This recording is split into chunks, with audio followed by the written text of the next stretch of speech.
No man can fully grasp how far and how fast we have come. But condense, if you will, the 50,000 years of man's recorded history in a time span of but a half a century.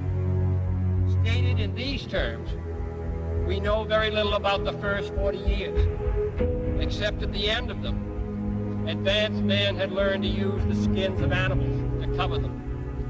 Then about 10 years ago, under this standard, man emerged from his caves to construct other kinds of shelter. Only 5 years ago, man learned to write and use a cart with wheels. Christianity began less than 2 years ago. The printing press came this year.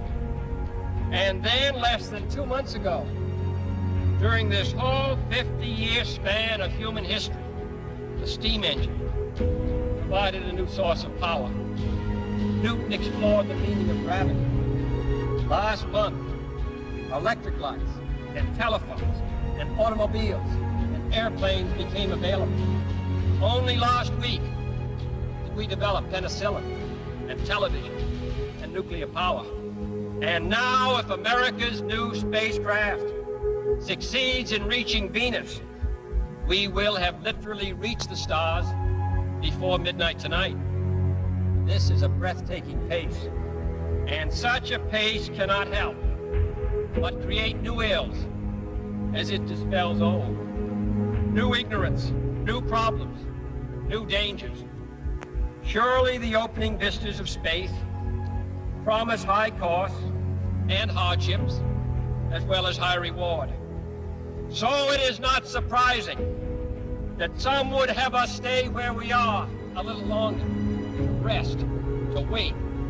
But this city of Houston, this state of Texas, this country of the United States was not built by those who waited and rested and wished to look behind them.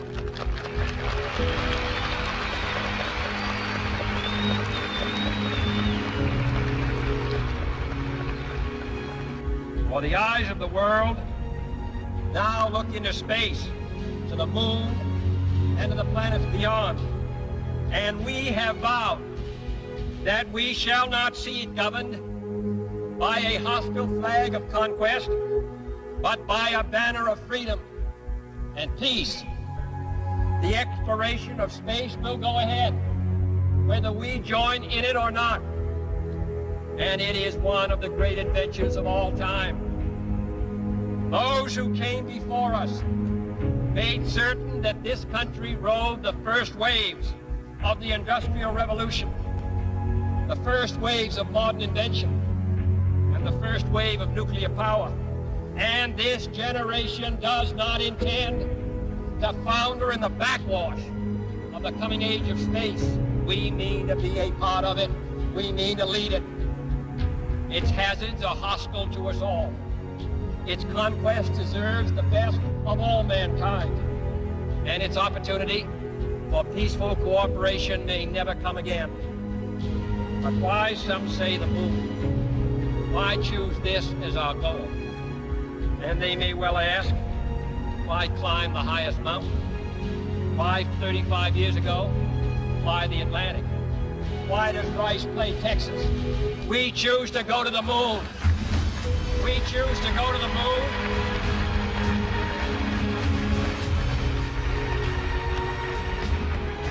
We choose to go to the moon in this decade and do the other things, not because they are easy, but because they are hard. Because that goal will serve to organize and measure the best of our energies and skills. Because that challenge is one that we're willing to accept, one we are unwilling to postpone, and one we intend to win on the other side.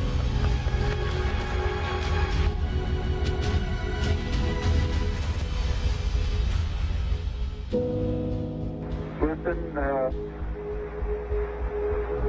Tranquility Base, here. The Eagle has landed. Roger, Tranquility. We copy you on the ground. You got a bunch of guys about to turn blue. We're breathing again. Thanks a lot.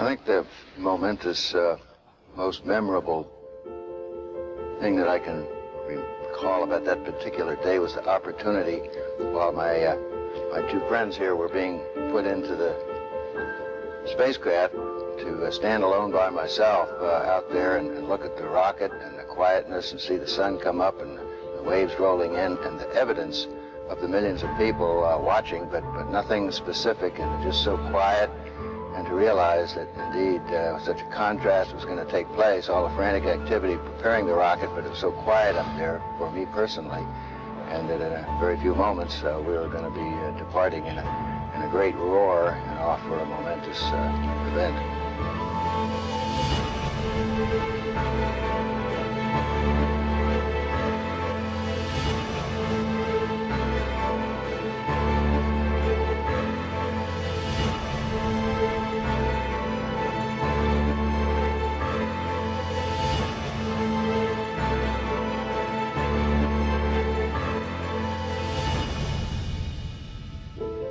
I thought we had a 90% chance of getting back safely to Earth on that flight, but only a 50-50 chance of making a successful landing on the first attempt. There's so many unknowns in that descending from lunar orbit down to the surface that had not been demonstrated yet by testing. It's a risk-reward equation. Level of risk, so long as it's commensurate with the reward.